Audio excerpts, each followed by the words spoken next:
Welcome to స్వతంత్ర రణక్షేత్రం 2024. నేను విజయ్. ఆంధ్రప్రదేశ్లో అసెంబ్లీ ఎన్నికల వాతావరణం హీట్ ఎక్కింది. ఇప్పటికే అభ్యర్థులను దాదాపుగా ఖరారు చేసేసిన ప్రధాన పార్టీలు ప్రచారాలు కూడా మొదలుపెట్టేస్తున్నాయి. దీంతో రాజకీయాలు రసవత్తరంగా మారుతున్నాయి. అధికార విపక్షాలు గెలుపు కోసం మునిపెన్నడూ లేని రీతిలో హోరాహోరీగా తలపడుతుండడంతో ఒక్కో నియోజకవర్గం ఒక్కో యుద్ధరంగంగా మారిపోయాయి. అయితే రాష్ట్రంలో ఒక్కో నియోజకవర్గానికి ఒక్కో చరిత్ర విలక్షణత ఉంటుంది. ఒక సెగ్మెంట్లో బలంగా ఉన్న పార్టీ మరో పార్టీ బలహీనంగానూ ఉండవచ్చు. ఈ నేపథ్యంలో రాష్ట్రంలోని అసెంబ్లీ నియోజకవర్గాల సమగ్ర ముఖ చిత్రాన్ని రణక్షేత్రం 2024 పేరుతో మీ ముందుకు తెస్తుంది స్వతంత్ర టీవీ. ఇందులో భాగంగా ఈవాటి రణక్షేత్రంలో పార్వతీపురం, ఉండి నియోజకవర్గాల చరిత్రలను తెలుసుకుందాం. రణక్షేత్రంలో ముందుగా మన్యం జిల్లా పార్వతీపురం నియోజకవర్గానికి వెళ్దాం. అక్కడ పరిస్థితులు ఎలా ఉన్నాయి? దీన్ని వెనుకబడిన ప్రాంతంగా ముద్ర వేసేశారా? కొత్త రోడ్ల సంగతి అటుంచితే కనీసం పాత రహదారికి మరమ్మతులైనా చేశారా? 3 జీవనదులు ప్రవహిస్తున్న గుక్కడి నీళ్లు కూడా దొరకని గ్రామాలున్నాయా? పార్వతీపురం పట్టణం ఎందుకు అభివృద్ధి చెందలేదు? మంత్రులు ఉండి కూడా పనులు జరగలేదా? తెలుగుదేశం, వైసీపీ 2 పార్టీల్లోనూ వర్గపోరుతో నేతలు రోడ్డున పడుతున్నారా? వచ్చే ఎన్నికలకు రాజకీయ సమీకరణలు క్లిష్టంగా మారనున్నాయా? అసలు పార్వతీపురం నియోజకవర్గ ముఖ చిత్రం ఏంటి?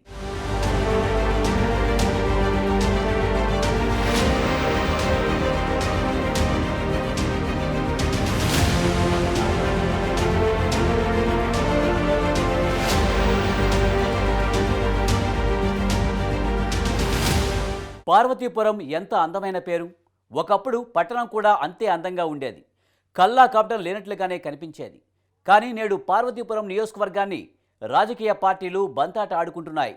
వైసీపీ ఒక పొలిటికల్ షాట్ కొడితే మన్యం జిల్లా అయింది. ఇంకంతే, ఇంకా ఏడుపు తప్ప దీనికి నిధులు రావనే అభిప్రాయం ప్రజల్లో వ్యక్తమవుతుంది. అన్నీ ఉన్నా అల్లుడి నోట్లో శని అన్న చందంగా మారిపోయింది. అసలు పార్వతీపురానికి ఈ పరిస్థితి ఎందుకు వచ్చింది? మన్యం జిల్లాలో ఏకైక ఎస్సీ నియోజకవర్గం పార్వతీపురం. ఒకప్పుడు జనరల్గా ఉన్న పార్వతీపురం నియోజకవర్గాల పునర్విభజనలో భాగంగా ఎస్సీకి రిజర్వ్ అయింది. వైసీపీ పాలనలో జిల్లాల విభజనలో మన్యం జిల్లాగా మారింది. బ్రిటిష్ కాలం నుంచి పార్వతీపురానికి ఒక మంచి పేరుంది. డివిజన్ కేంద్రంగా ఉండేది. ఐటీడీఏకు సెంటర్గా ఉండేది. పార్వతీపురంలో రైల్వే స్టేషన్కి ఒక ప్రత్యేకత ఉంది. ఒరిస్సాలోని రాయ్గఢ్, జార్ఖండ్ రాష్ట్రం అంతా కవర్ చేస్తూ బొకారో స్టీల్ సిటీకి ఏపీ నుంచి వెళ్లే ఏకైక రైలు మార్గం ఇది. శ్రీకాకుళం జిల్లాలో పార్వతీపురం కలిసి ఉన్నప్పుడు ఒక వెలుగు వెలిగింది. కానీ ఆ జిల్లా ముక్కలై కొత్తగా విజయనగరం జిల్లా ఏర్పడింది. దీంతో పార్వతీపురం, బొబ్బిలి ఇటొచ్చేశాయి. ఇక ఇప్పుడు పార్వతీపురం మన్యం జిల్లా కేంద్రంగా మారిపోయింది. ఇలా ఒకటి కాదు, ఎన్నో ప్రత్యేకతలున్న ఒకనాటి పార్వతీపురం వైభవం రాజకీయ క్రీడలో మస్కబారిపోయిందని అంటారు.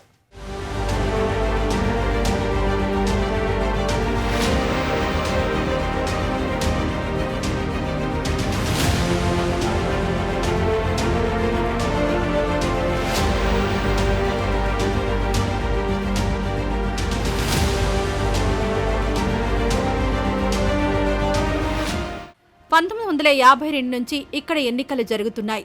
15 సార్లు జరిగిన ఎన్నికల్లో తెలుగుదేశం 5 సార్లు, కాంగ్రెస్ 5 సార్లు, ఇండిపెండెంట్లు 3 సార్లు, జనతా పార్టీ, వైసీపీ ఒక్కొక్కసారి విజయం సాధించాయి. పార్వతీపురం నియోజకవర్గం 1952 నుంచి 2004 వరకు జనరల్ నియోజకవర్గంగా ఉండేది. 2009 నుంచి ఎస్సీ రిజర్వుడ్గా మారింది. పార్వతీపురం, బలిజపేట, సీతానగరం 3 మండలాలున్నాయి. నియోజకవర్గంలో మొత్తం ఓటర్ల సంఖ్య 1,93,314 మంది ఉండగా వీరిలో పురుష ఓటర్లు 94,236 మంది ఉన్నారు. మహిళా ఓటర్లు 99,039 మంది ఉన్నారు.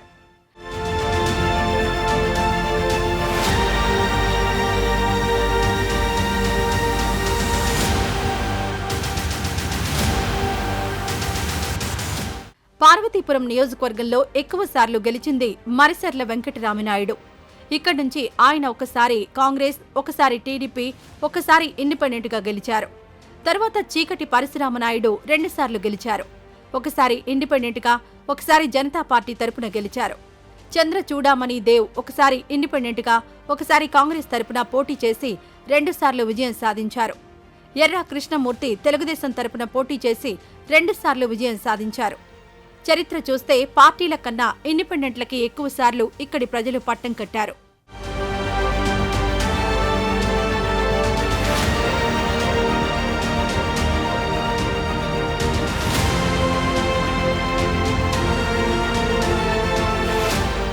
అదృష్టమో దురదృష్టమో గాని ఇక్కడి నుంచి గెలిచి మంత్రులుగా చేసిన వారున్నారు. కానీ ఎవరూ కూడా పార్వతీపురం నియోజకవర్గానికి సరైన రోడ్లు వేయలేదనే విమర్శలు ఉన్నాయి. ప్రజలకు సేవ చేస్తామని వచ్చి పార్టీలకు బానిసలుగా మారారని, పదవుల కోసం పనిచేసిన నేతలు ఉన్నంతకాలం రాష్ట్రంలో ఏ నియోజకవర్గమైనా ఇలానే ఉంటుందనడానికి పార్వతీపురం నిదర్శనమని ప్రజలు అంటున్నారు. పార్వతీపురం నుంచి గెలిచిన చీకటి పరశురామనాయుడు అంజయ్య కేబినెట్లో మంత్రిగా పనిచేశారు. 2004లో ఎమ్మెల్యేగా ఎన్నికైన శత్రుచర్ల విజయరామరాజు వైఎస్ కేబినెట్లో, ఆ తర్వాత రోసయ్య కేబినెట్లోనూ మంత్రిగా పనిచేశారు. 2009 ఎన్నికల్లో కాంగ్రెస్ నుండి గెలిచిన జయమణి 2014 ఎన్నికల్లో పోటీ చేయలేదు, కానీ వైసీపీలో చేరారు.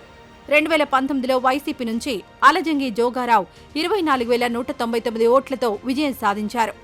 జోగారావుకి 75,304 ఓట్లొస్తే సమీప ప్రత్యర్థి టీడీపీ అభ్యర్థి బొబ్బిలి చిరంజీవులకి 51,105 ఓట్లొచ్చాయి. అయితే ఈ ఎన్నికల్లో జోగారావుకు పోటీగా జయమణి పావులు కదుపుతున్నట్లు తెలుస్తోంది.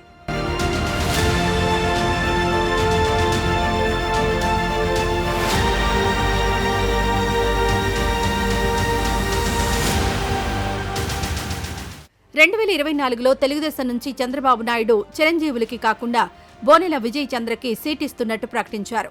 దీంతో ఇప్పుడు సొంత పార్టీలో ఉప్పు నిప్పుగా యవ్వారం మారింది. నియోజకవర్గంలో కొత్తగా సీటు తెచ్చుకున్న విజయ్ చంద్ర పాతవారిని, అంటే మాజీ ఇన్ఛార్జ్ బొబ్బిలి చిరంజీవులు టీంని పక్కన పెట్టి తన సొంత క్యాడర్ని పెంచుకోవాలని చూస్తున్నారు.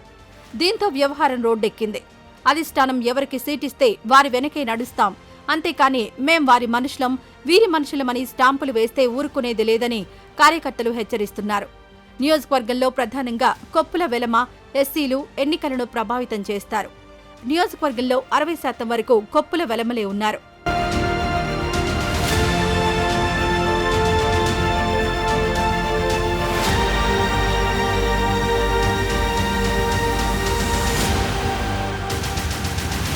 నియోజకవర్గంలో నాగావళి, జంజావతి, సువర్ణముఖి ప్రధానమైన నదులున్నాయి.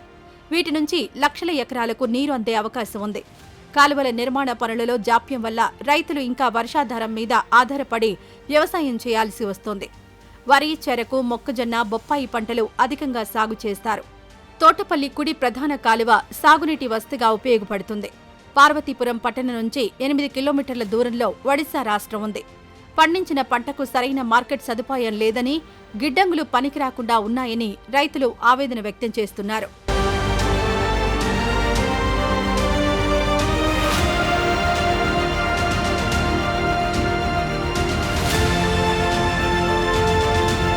ముచ్చటగా 3 జీవనదులు ప్రవహిస్తూ ఉంటాయి. 50 ఏళ్లుగా పార్వతీపురానికి 15 కిలోమీటర్ల దూరంలో నాగావళి నదిపై కట్టిన తోటపల్లి రిజర్వాయర్ ఉంది. కానీ ఇప్పటికీ పార్వతీపురానికి నీళ్లు ఇవ్వలేకపోతున్నారు. పట్టణం పరిస్థితే ఇలా ఉంటే నియోజకవర్గంలో మరింత దారుణంగా ఉంది. ఎంతోమంది ప్రముఖులు ఇక్కడి వారే ఉన్నారు. ఇంకా ప్రముఖ పర్యాటక ప్రాంతాలు చూడాల్సినవి ఎన్నో ఉన్నాయి. చెంతనే నీరున్న పార్వతీపురం నియోజకవర్గ ప్రజలు దాహార్తితో అల్లాడుతున్నారు. ప్రభుత్వాలెన్ని మారినా తమకు నీరు ఇవ్వలేకపోతున్నారని ప్రజలు వాపోతున్నారు. అతి దగ్గరగా 3 నదులు ప్రవహిస్తున్నా కుళాయిల ద్వారా మంచినీళ్లు ఇవ్వడం లేదని ఆవేదన వ్యక్తం చేస్తున్నారు. స్వతంత్రం వచ్చి ఇన్నేళ్లైనా ఇంటింటికి కుళాయి అందని కలగానే ఉందని అంటున్నారు. తోటపల్లి రిజర్వాయర్ చెంతనే ఉన్న పార్వతీపురానికి నీళ్లు రావడం లేదు. నియోజకవర్గం చుట్టూ అంతా కొండ ప్రాంతం. గిరిజన గ్రామాలు ఎక్కువగా వైద్యం కోసం పార్వతీపురం జిల్లా ఆసుపత్రికొస్తుంటారు. కానీ అరకొర వైద్యులు, మందులు, పరికరాలు, మిషనరీల కొరత వల్ల రోగం వస్తే 90% కేసులు విశాఖపట్నానికి తరలించే పరిస్థితులే ఎక్కువగా ఉన్నాయి.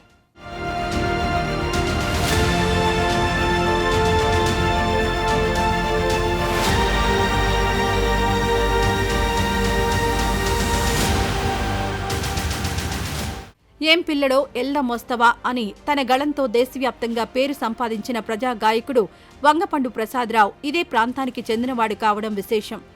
ఆయన మృతి చెందాక మంత్రులు ఆయన స్మృతివనాన్ని ఏర్పాటు చేస్తామని హామీ ఇచ్చినా అది కూడా నెరవేర్చలేదు. ఉన్నత విద్య పాఠశాలలు లేక ఇక్కడ విద్యార్థులు వెనుకబడిపోతున్నారు. నియోజకవర్గంలో డిగ్రీ, జూనియర్ కళాశాల తప్ప మరొకటి లేవు. ప్రభుత్వం చెప్పిన వైద్య కళాశాల నిర్మాణ పనులు కూడా మందకొడిగా సాగుతున్నాయి. అవెప్పటికి పూర్తవుతాయో తెలీదు. ఇక నియోజకవర్గంలో ప్రభుత్వ ఇంజనీరింగ్, ఐటీఐ, పాలిటెక్నిక్, పారిశ్రామిక విద్యా సంస్థలు లేవు. ఇవి చదవాలంటే ఇతర ప్రాంతాలకు వెళ్లి చదవక తప్పని పరిస్థితులు నెలకొన్నాయి.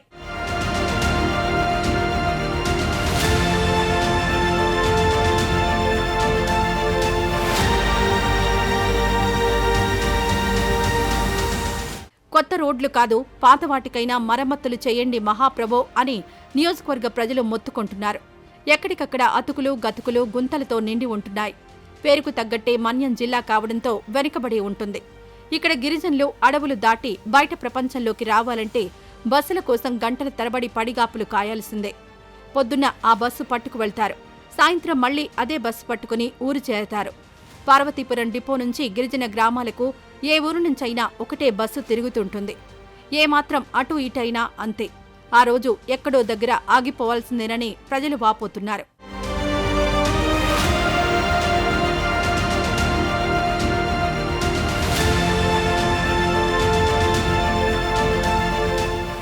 పార్వతీపురం పట్టణానికి 4 కిలోమీటర్ల దూరంలో కాశీ విశ్వేశ్వర స్వామి దేవాలయం ఉంది. అడ్డపూసిల గ్రామంలో ఉన్న ఈ ఆలయం 15వ శతాబ్దపు దేవాలయంగా ప్రసిద్ధి చెందింది. తోటపల్లి బ్యారేజ్ దగ్గర ఐటీడీఏ పార్క్ని department of integrated tribal development agency నిర్వహిస్తోంది. నాగావళి నది ఒడ్డున తోటపల్లి బ్యారేజ్ సమీపంలో శ్రీ వెంకటేశ్వర, కోదండరామ దేవాలయాలు ఒకే చోట కొలువుతీరి ఉన్నాయి. తోటపల్లి శ్రీ వెంకటేశ్వర స్వామి ఆలయాన్ని చిన్న తిరుపతి అని కూడా పిలుస్తారు. ఉత్తరాంధ్ర ప్రజలందరికీ ఇదే అతిపెద్ద వెంకటేశ్వర స్వామి ఆలయంగా పేరు పొందింది.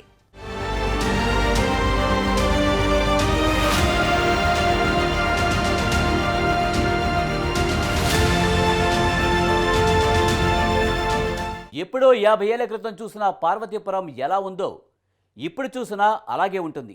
అదే మెయిన్ రోడ్, అవే సినిమాలు, అదే అగ్రహారం, అదే బెలగాం, అదే రైల్వే స్టేషన్, అదే బస్ స్టేషన్. కాలం మారింది, పట్టణాలు నగరాలుగా మారుతున్నాయి, ఆధునికతను సంతరించుకుంటున్నాయి. కానీ పార్వతీపురం మాత్రం ఎక్కడ వేసిన గొంగలి అక్కడే అన్నట్లు ఉండిపోయింది. ఇన్ని ప్రభుత్వాలు, ప్రజాప్రతినిధులు మారారు కానీ పార్వతీపురం మారలేదు.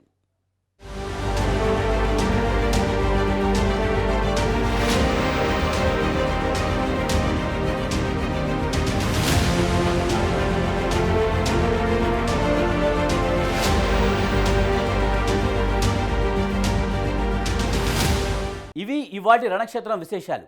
మరో 2 నియోజకవర్గ విశేషాలతో రేపటి రణక్షేత్రంలో కలుద్దాం. కీప్ వాచింగ్ స్వతంత్ర టీవీ.